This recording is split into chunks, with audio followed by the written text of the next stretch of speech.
Welcome to the Self Love Uncensored Podcast. We are your hosts. I am Vanessa McWilliams. And I'm Amanda Wozni. And we are self-proclaimed experts in all things self-love. Here you'll find uncensored discussions about life, living unapologetically, and becoming our best selves.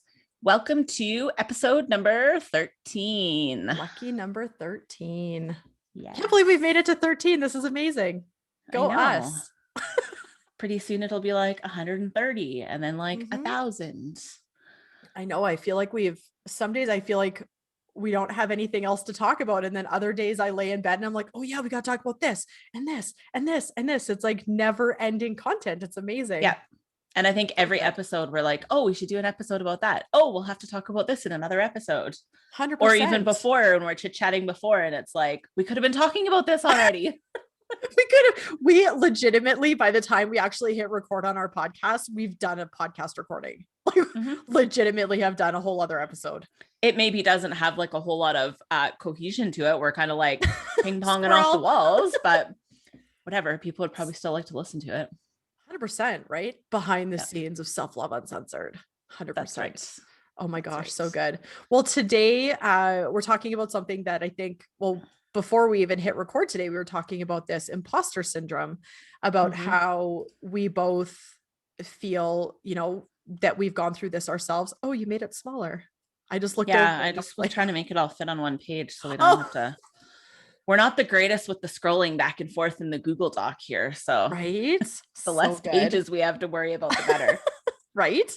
Sorry, more behind the scenes. Welcome to the actual life of us. This is what we sound like behind the scenes. 100%. Yeah. We were talking before we hit record about just how I think both of us have gone through imposter syndrome, at least, or felt like we've been imposters at some point in our lives. I think I deal with it. I think it's like a every day spectrum. Yeah. Yeah. I don't think it goes away. No. And just kind of maybe shifts. Maybe yesterday's thing that I felt like a fraud about today, I'm like, oh no, I got that. And then it's like, oh, wait a minute, but today you suck at this now. So, right.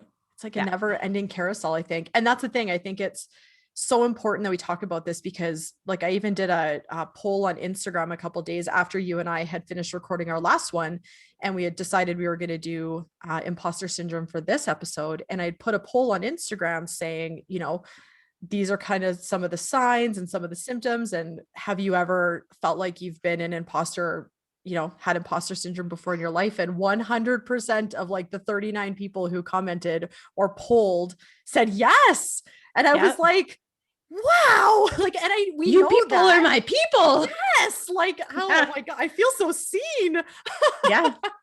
I think sometimes that just having that validation, and it goes for so many things, just to know that you're not alone in the things that you think and feel inside your own body. Cause we don't you don't have this conversation. Normal friends don't just be like, have you ever felt like a complete fraud? And you have, and then you're like, oh yeah, totally. That's not normal conversation, right? No, you'll just make your normal small talk. And inside your head, you're like, they probably totally think that I suck at everything I do and that I have no idea what I'm doing. And it's all subconscious stuff. And I think it's really important, if nothing else, if people listen to this podcast and go, holy crap, there's other people that think all the things I think continually, I'm normal. It's okay. You're fine. There's nothing wrong with you. It's perfectly normal. Know that whatever you think about yourself in that sense, imposter syndrome is a massive liar. Oh, 100%. Foremost. Basically whatever you think negative. And we've talked about this before. It's just another form of negative self-talk. Right. And 99.9% of the time, your internal voice that's telling you this garbage is totally wrong. 100%. So, it lives in your subconscious. 100%. Yeah. Well, and like you said, it's just nice to be validated, right? Because that's just it.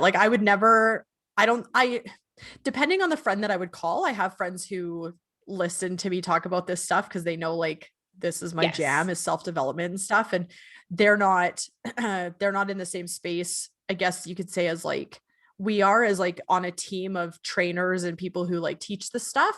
But even then, I could call them and be like, have you ever felt this way? And we could have a conversation about it. But then some of my other friends who are not in the personal development space whatsoever, I don't think I could call and be like, hey, have you ever felt like XYZ? You know, they'd be like, why?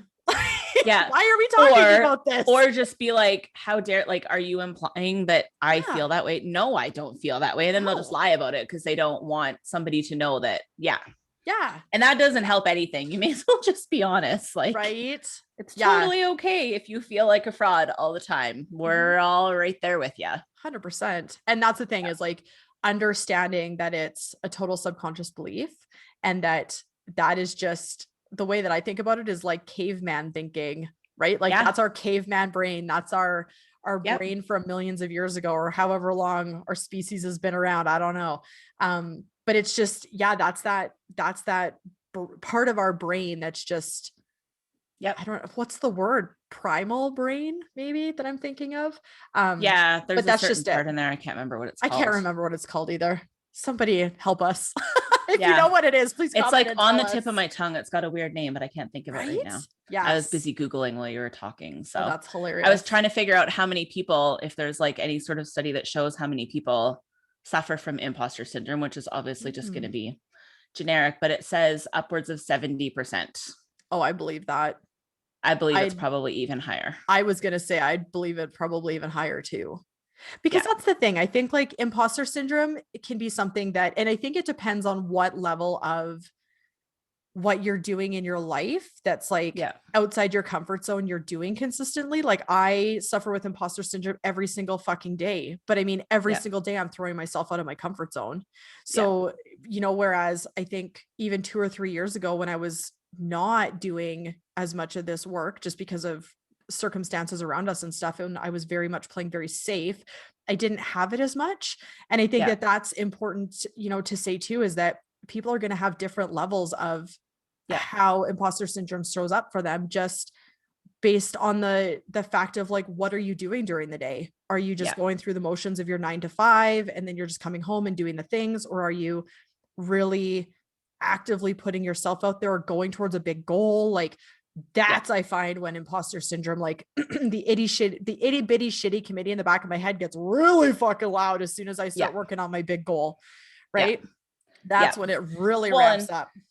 I think that it's like you said, lots of people experience it at different levels. Like if you maybe if you're necessarily not a high achiever, so you don't have like a high pressure career or something where you feel like this all the time, like it can literally be as simple as, I think we talked about this before we hit record, like sometimes when you're around certain friends, your like mannerism and your voice and the way you speak and the things you say will change because of the way you are with that person. You almost start to mimic however they interact with you. You know what I mean? And even 100%. That is a form of imposter syndrome because you're changing just that little bit to try and like fit in and be more accepted. And that's right. Like, I feel like most people could probably relate to that. So it's not necessarily this big, ornate, crazy deal that is imposter syndrome. It can be the tiniest things that you're, or even like the way you cook, you're cooking exactly. Well, I can only cook like my mom. Okay. Well, then that's a form of imposter syndrome because you feel like you don't know how to do it yourself. You have to do it exactly the way that your mom taught you to do it. Right. It can be super basic stuff. Yeah. Well, and like you said before we hit record, even showing up in like motherhood and stuff, right? Like, you know, you have no idea what you're doing. 110%, right? Or always questioning if you're doing it right and all the things. So we had, or I had done some kind of research, and on Grammarly.com, of course, we'll always want to source our resources. I had just pulled this off of. So if you're not 100% sure what imposter syndrome is, and you're thinking, what the fuck are these two talking about? Imposter syndrome is an imposter is a fraud, someone who pretends to be something that they aren't. Often their motive is to steal or take advantage of others. However, some people who feel like imposters aren't guilty of any crime. They haven't intentionally misled anybody. According to psychologists, imposter syndrome affects many high-achieving individuals. You'll be surprised at how many successful people don't feel like they deserve the praise they receive.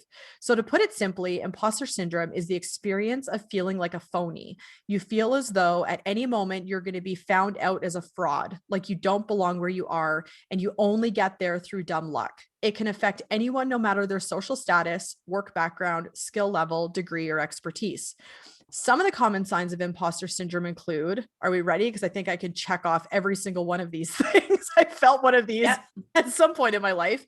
Self-doubt, an inability to realistically assess your competence and skills, attributing your success to external factors, berating your performance, fear that you won't live up to expectations, overachieving, sabotaging your own success, setting very challenging goals and feeling disappointed when you fall short, and feeling like you know nothing despite preparation or learning. Check. Give me a fucking highlighter. I want to highlight all those. I think like I feel at least a couple of those every single day, especially when it comes to my teaching and my coaching and all the things, right? Like, who the fuck am I to be teaching self-love stuff? I'm a fat bald girl. Like, but then it's like, of course I can teach this stuff because I know what I'm doing. I'm a fat bald girl and I feel amazing, right? Like, it's so stupid. You know, it's a lie, but it's still like, well, why is my brain telling me this if it's a lie, right? But it's like, it's why I'm such an advocate for living from your heart. Get out of your head. Like Tony Robbins says, if you get in your head, you're dead. Get back into your heart, because that's, you know, your heart will fight for you the entire way. It's, I really think most people can relate to those things. And I just found a really good list of questions too to ask yourself if maybe you're still unsure. So the first question is, do you feel like you don't deserve any of the success that you've attained? Oh, that's a good one.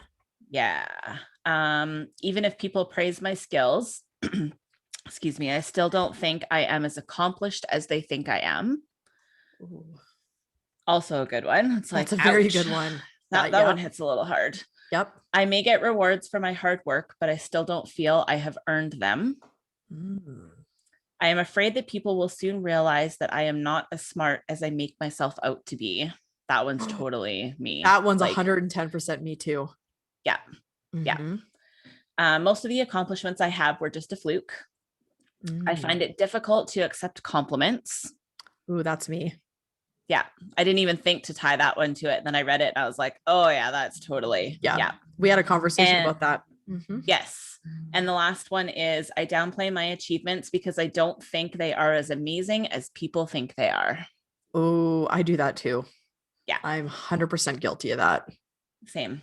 Or on the flip side, you downplay it because you want to like keep other people happy, not make it sound like you're like better than other people, or try and fit in with people that maybe you think aren't on your level or something, right? Like, there's a lot of different ways that this can show up. So I struggle with that one because I know, even just from my childhood and stuff, like I was always raised as hearing that children should be seen and not heard. So I really struggle with taking up space in the sense of having like when, voice. I have really struggled with that this year. This is one of the things that's been coming up for me is taking up space. Just, I love doing social media. I love doing like TikToks and Instagram and all the things. But if you notice on all my TikToks and my Instagrams and stuff, there's very few videos of me actually talking. It's mostly like the voice or the music overlaid with me doing whatever, and then having the captions, right? Because that's one thing I struggle with. And that's the whole big thing is like, that's the reel that plays in the back of my mind is like, who am I to think that I can go on Instagram or TikTok and teach something when all of these other people have already done it or whatever. And people are going to think that I'm just copying someone else, but it's like, all of the information is the same. That's true. We're just standing on the giant, the shoulders of the giants before us teaching this work. But that's just it. It's like, who am I to teach this?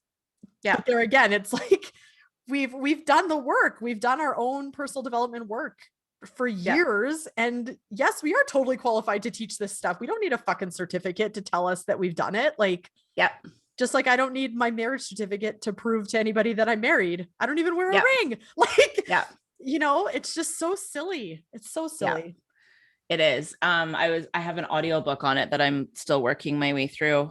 That's really good. And one of the first exercises that it tells you to go through to work on your imposter syndrome and work on like reversing that thinking is to write down a list of evidence of the opposite, right? Like, so if you struggle in your career and think that you're like not qualified for your job, so start writing down your qualifications, write down the times that you've been praised by employees or clients or bosses, write down your like certifications or education if you've gone through that.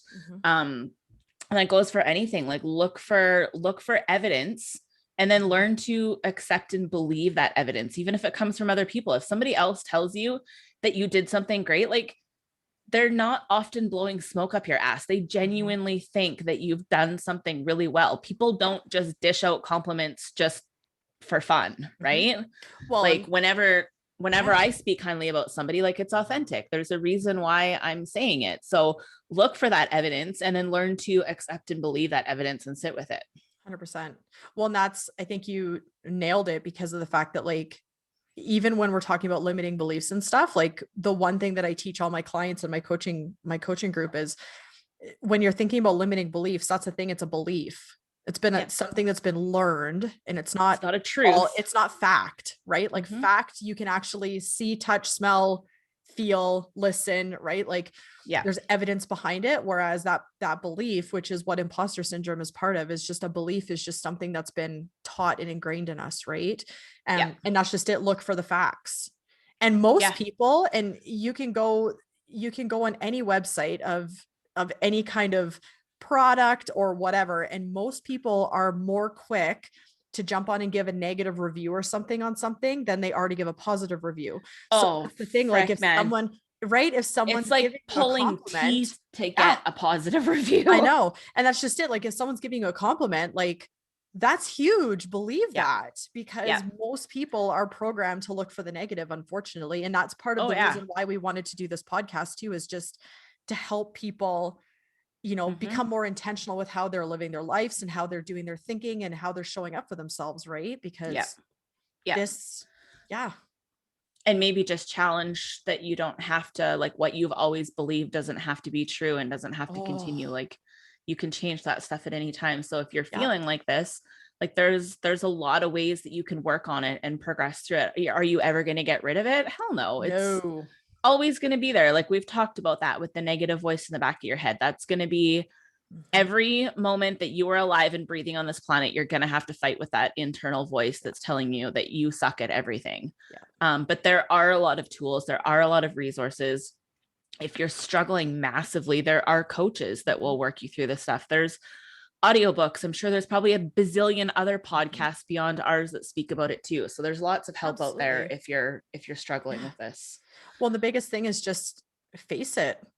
I think that's the greatest thing I've ever done with all my limiting beliefs and imposter syndrome and stuff, is as soon as that itty bitty shitty committee starts talking, because of the work that we've done as coaches and such, that I know as soon as that starts talking, it triggers me. I used to just go, oh my God, you're right. I'm a fake, I'm a fraud. And I'd shut down. Right. And now as soon as I get that feeling and I know that that's starting to happen, I think, okay, this is what it actually is. I don't believe the belief that's happening. I recognize that the fact of it is that itty bitty shitty committee in the back of my mind is running its mouth, and I don't have to listen to it. Right. And then I go and I think, how right now can I prove that wrong? And I take the next step and I do something so that voice gets quieter. Right. And you just start small. Fuck, the first time I ever did this, especially around like with my alopecia and my internal like self-worth and self-love work and stuff, the first thing I ever did was take my wig off, put a hat on, get in my fucking car. I didn't even like walk outside. I got in my garage, in my car, shut the door, rolled up the window, wore my hat to a Tim Hortons drive-through across the fucking city so no one would know me.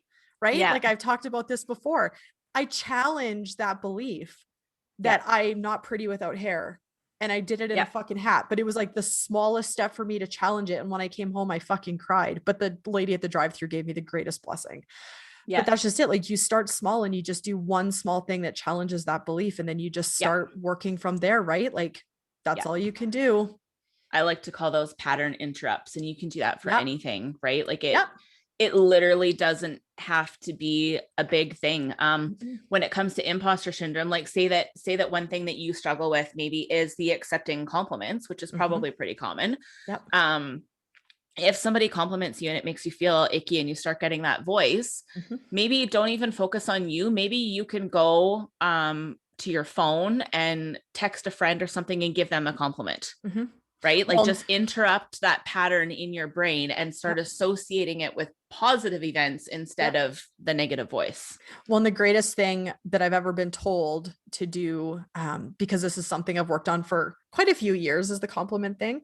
The greatest advice I've ever been given is just to say thank you, not to downplay. Because I used to be one of those people that'd be like, oh, no, thank but you, and like deflect the compliment back to them. Right. And that's the thing, is it's so hard just to say thank you, but I'm like, that's all I have to do is just say thank you. And I have a habit now. Been doing. I have a little board over to the side here that I have a whole bunch of messages that people have sent me. So I just print them off and I save them. Yeah. So and it's just a way, like it's there, right? Like I don't always sit down and read them. Sometimes I do. And sometimes it's like really cool to go back to that memory. Like it's easy to forget the things that people have said, right? So I like having them there and having them saved. Some of them are still just screenshots on my phone, but I keep them and go back to them, because it's not like saying thank you is great, but saying thank you also isn't going to help like really settle it in there until you continually do stuff over and over and over. So when I read these over and over and over, now I believe the things that are on these that people have said to me from a while ago, right? And it really just helps like ingrain that into me and have that reminder, that validation too. Like we're humans, we thrive on connection and validation. As much as you need to validate yourself, we're social creatures and we want to be accepted by people. So if you have people complimenting you, I would challenge you to learn how to say thank you and maybe hang on to those, print them and put them somewhere sacred just for you in a journal or wherever, make a little poster or something and read them and go back to them and enjoy with them and sit with them and believe them because they're true. 100%. Well, and it comes down to, we've talked about this, I think in one of our prior episodes, or maybe we haven't, about like who you surround yourself with and stuff. And that's another thing too, is as you do this work, you're going to have, especially in the very beginning, you're going to have people from different parts of your life who are either going to believe in you, or maybe people who, not that they don't believe in you, but challenge your belief in yourself. I know I've had people in my entire life who kept me playing small, and I didn't realize that till after I broke up the relationships and such, that they really wanted me to stay as the person that I was, as I was trying to grow into the person that I am, right? And that's the thing, is you got to be really aware of those people too, because they'll feed into your limiting beliefs as well. And so those are the people that you kind of have to keep at an arm's length. It's not that you have to cut them out of your life or anything like that, but I have had to put massive boundaries around certain people in my life, because I don't want to have a half-hour conversation on the phone about how much you think you suck. And I'm guilty of that. I've done that to people when I'm oh my God, I failed and you need to vent, which is one thing, but it's when it becomes, when you pick up the phone to dial that person and like, oh, I got to prepare for it because it's already going to be that, right? Then you have to have some massive boundaries, and you just really have to surround yourself with people who are going to support the shit out of your dreams. And unfortunately, that circle is going to be very, very small. It always is, right? Yeah. And that'll help you with the imposter syndrome too. Like if you're really, truly feeling that, surrounding yourself with people who are experts, are good at what they do, the kind of people who speak kindly to you and go out of their way to compliment you and help build you up. Those people will help you learn that those parts of yourself are untrue. Yeah. And it goes back to a saying that you're the sum of, or you're the sum of the 5 people you spend the most time with, or however that saying goes. And it's so true. Like if you're spending your time with people who are also sucked. I mean, we all have the limiting beliefs. We all have the imposter syndrome, most of us. But if you're surrounding yourself with people who are just focusing on that, then that's most likely going to be what you're focusing on as well. Whereas if you're surrounding yourself with people who are like-minded, and if you're, looking at achieving big goals and stuff, you're going to want to surround yourself with people who are in the same boat with their own goals. Yeah. Right. So, and I think that in itself is a double-edged sword, because like we were talking before we hit record today, that the group of people that we surround ourselves with as trainers, like we all continuously do this work. So then when we go to show up and put out a course or launch a coaching program or whatever, we're so used to having people around us that know what we know and do this work that we almost forget that there's so many people out there that don't know anything about this work. Right. And so then we're showing up in, from a group of people who continuously do this work. And then we feel like, well, who are we to teach this? Because everyone else already knows it. When in reality, most people don't. Right. So that feeds into imposter syndrome like bad. We have to continuously remind ourselves that, like even 10 years ago, I didn't know half of the stuff I know now. Right. And most people don't. So it's hard. It's a double-edged sword, but that's the thing, is really being aware of, and just being really intentional. I think we both live our lives very intentional, and just understanding the triggers and things for ourselves is a huge step towards self-love and stuff. So yeah. I think another big trigger too for imposter syndrome is unfortunately social media, right? Because we see, like, we've talked about this before, and everybody knows that everybody rarely shows the shitty parts of life, the parts where they don't believe in themselves or anything like that. So when we see somebody else who maybe we identify, like it can even be a friend, it doesn't need to be somebody famous or whatever, somebody that we kind of thought we were on the same level, and then you start seeing them, you're perceiving what they're doing as to be better than you, or they're prettier than you, or they're smarter than you, or they're whatever, something than you. Right. And that just totally reinforces all that negative and that fraudulent feeling inside of yourself. So social media is something you got to be really careful with. And I think that's why it's really important to like curate your social media space to be that positive kind of space, like pay attention to who you're following and make sure that those people are in alignment with the direction that you want to take in life, and they're the right kind of people, because we spend more time on social media than we do actually in person for the most part. Right. So you could look at that, the 5 people you surround yourself with, as the people that you surround yourself with on social media too. So make sure that you're following people that are feeding into you, that are teaching you things, that you're learning things from, that have self-compassion, that have self-love, that have goals, that are doing things, right? Not just watching people that are on there just for attention. Yeah. That is one of the greatest things that, that's one of the things I get my ladies in my coaching course to do, is do a social media detox. That's like one of the very first things I get them to do. Go on each stream of your social media, take some time and go through and unfollow anybody who makes you feel like you're comparing yourself or makes you just feel like shit. Anybody who promotes diet culture, anybody and diet culture in a negative way. Cause I believe that there's a healthy way that you can, actively be making yourself better. But at the same time, like losing weight doesn't make you better.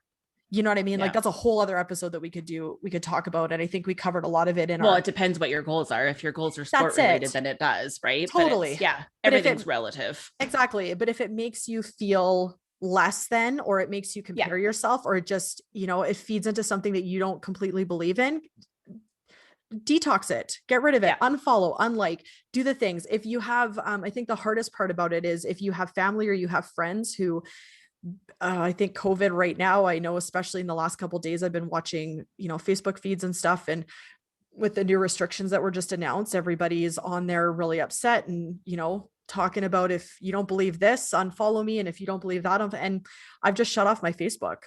Like, I don't want to have that as part of the top 5 thing that I'm spending my time on. Right. For me, it's totally made me do what you just talked about with the detox thing. Like, I have no problem with somebody having a different opinion. Right. And we have, and you and me, we can talk about this. You and me have different opinions on different things, especially with COVID and stuff. And it's okay. Yeah. We don't hate each other. No, but if you want to run to social media and like this, run your mouth, it's a freaking form of imposter syndrome. You're going there to get validated that you're right. Yeah. Right. Yeah. So if you're going on there and making some big flamboyant post about your opinion and your perspective, and be damned if you don't agree with me. Right. Yeah. That's what you're doing. And you're struggling with imposter syndrome inside, and you're looking for validation from people online, and that's not healthy. And that's the hard part about it, is Like everybody, you're allowed to have an opinion. You are. Yeah. It's for me when it's shoved down your throat as somebody who, like I don't want to go on my social media and all of a sudden have someone's opinion shoved down my throat and have all of a sudden been given an ultimatum that by this person that if you don't believe this, get off my Facebook. Like, no, thanks. I just scroll by and I go mute and I mute person for 30 days. Like, no, that's not, no, I'm good. I don't need to. That's what I generally I'm do not too. invited to this party. Right. Like hide them for 30 days. And then if they pop up again and it's the same kind of shit, like I said, like you don't have to agree, but if, then I just remove them because it's my space too. It's not about them. It's my space, right? So it's well, and the biggest thing too that I think people struggle with is family and friends and stuff like on social media. You don't have to unfriend somebody. Like this is one of the biggest things that always comes up in my coaching group. Women are always like, but I don't want to unfriend my mom on Facebook because then she's going to get mad at me. And it's like, you don't have to unfriend her. You just have to mute her. Yeah. The 3 little dots at the top of her page, for 30 days. Unfollow. Yeah. It's a gift. They won't Facebook. even know. 100%. They don't even know. And if you want to go check in with that person every now and again, you go right ahead and do that. But if somebody does evoke an emotion in you that you're just like, ugh, just unfollow. It's okay. Yeah. No one, you're allowed to choose. The other thing on social media, if you don't engage in it, you are less likely to see it too, right? Yes. So if you're not replying to it or liking it or spending time on it or going to search them to read their posts and stuff again, thank you. Yeah. I'm getting breakfast delivered. Ooh. Well, where's right? mine? I'm like, no one in my house. We'll send it in the mail. Amazing. Thanks, husband from another wife. Right. So funny. No. Well, and that's just it is you do have to, and it goes with everything in life. Like, especially if you're trying to grow your self-love and you're trying to do better things and you're just trying to go for big goals and stuff, you really have to curate what you're feeding your brain, right? Yeah. Are you turning on the TV and watching reality shows that just enforce that beauty is all that's important as one guy goes after 18 women and they're all fighting for their worth? Like, fuck that shit. Shut that shit off. That's like one of the things in this article I read. It said that TV is like one of the worst things for feeding into your imposter syndrome. Totally. Yeah. Like spicy Vanessa comes out to play when we start talking about certain shows on TV. Like, shut that shit off. Go pick up a book. I don't even watch TV. I don't either. I will watch like Netflix, something where I can, what was I watching? Oh, I saw that the new Handmaid's Tale is out, which you can only get it on Crave, which is on TV, right? Yeah. So it's all recorded. Like I literally haven't turned on my cable TV, I think since last summer. Yeah. Like we literally just don't watch it. But anyways. Yeah. That came as a result of when our freaking tree got hit by lightning and we had no TVs for like 5 months. Like we didn't have a choice, crazy. Right? Yeah. Yes. So anyways, I turned it on and I was like, so disgusted by the commercials that are on TV. And I never realized how bad, how negative, how indoctrinating they are to making you believe things. Like one of them was from like close to Christmas time it had recorded. And there was a commercial. This is totally like a side tangent, but whatever. There was a commercial with a snowman with a mask on. And I was like, what? Why is that necessary? Yeah. Who fucking sat down at a design table and thought up, let's make a commercial about this snowman and let's put a mask on his face. Right. Like we all know that's what we should be doing. We don't need to see it all the time. No, I know. I don't know. It made me so, but that's literally like TV is one of the, it's as bad, maybe even worse than social media. And that's the thing is, even if you're thinking like, well, how, like I use my TV as I hear a lot of people say, like a lot of women say that they use their TV as their downtime. That's totally fair. Yeah. If you want to watch TV, that's totally fine. I think my biggest trick for it has been that I set record on the shows that I actually want to watch. Skip through the commercials. That's just it. And that's just it. I can sit down. I know I'm like the worst person. I love watching Friends. And I saw a meme about this one time that said like, if you're insane, or it was so stupid, but if like you're insane, you'll watch the same show over and over and over again. And I'm like, that's me and Friends. Like, call me insane, I don't care. But I don't expect a different result. So it's not insanity. I know what to expect.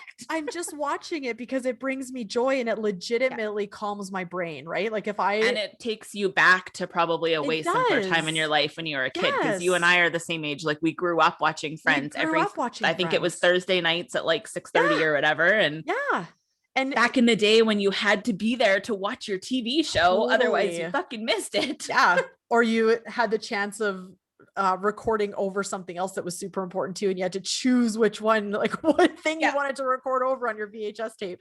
Well, and that's just it. Like I don't sit, I can't sit down unless I know my show is on. Like the only shows I watch is Friends, but there again, it's on Netflix, or not Netflix, it's on Crave now. And that's the same thing. Like we don't watch a lot of cable TV. We watch Netflix or Crave or whatever, so that we know, like we can pick and choose what we're actively watching, right? But there again, and then I watch ghost shows. I watch my Ghost Adventures, and I love those ghost shows. But same thing, it's like I believe in the like we could do a whole different freaking episode on this, but like I believe in that whole realm, right? So it's like to watch that is not, it's not feeding into my limiting beliefs. It's not feeding anything into my insecurities and, you know, my imposter syndrome. It's not the TV show that's the problem. It's the commercials in between that are the fucking problem. Well, and the TV shows, depending on what you're watching, like I said, if you're watching a TV show, you're right, 18 women fighting for their, but still, whatever, it's guy, like it's smut TV. If that's what you want to watch, then go for it, but skip over the commercials where they're going to try and sell you the next diet or the next this or the next, or a fucking snowman with a mask on, like, right. Yeah. You really have to curate. And that's the thing, is like social media detox, be very intentional with what you're doing and in putting into your brain, right? Because it's everything. It's everything that you're surrounded with.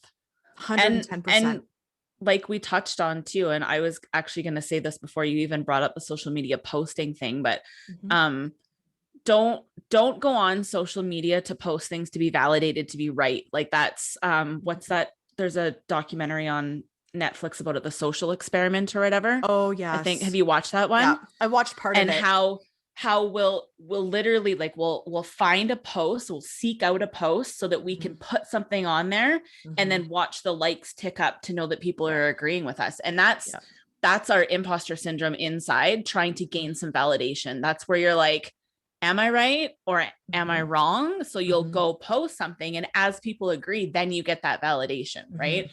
Imposter validation in that sense is unhealthy. Yeah.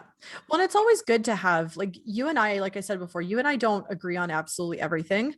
And we talk about quite a bit of it before we hit record on our podcast, like just the events and stuff. And we don't ever want to bring it on to the show, only because we know everybody's already fucking COVID fatigued, like mega fatigued. Up, right? Mega fatigued. We all know we're all mad. It's fine. No matter what side you're on, you're mad right now. Like we don't want to bring that on here, right? But it's like you and I have opposing, and it's not even opposing. We just have different views on different things. And like we said last time we were recording, when we weren't recording, but before we were recording, that we have our perceptions from what we've been exposed to, right? Like you and I have been exposed to different things. We live in different cities and blah, blah, blah, blah, blah. And it goes for everybody, right? Like you don't have to go on social media and try and make yourself feel right. You know, and we get that there's like frustrations and stuff. And if you feel like you need to vent your frustrations onto Facebook, I really always think to myself, like, I used to be that person, and I see some of my memories pop up and I'm like, delete, like, what the fuck, Vanessa,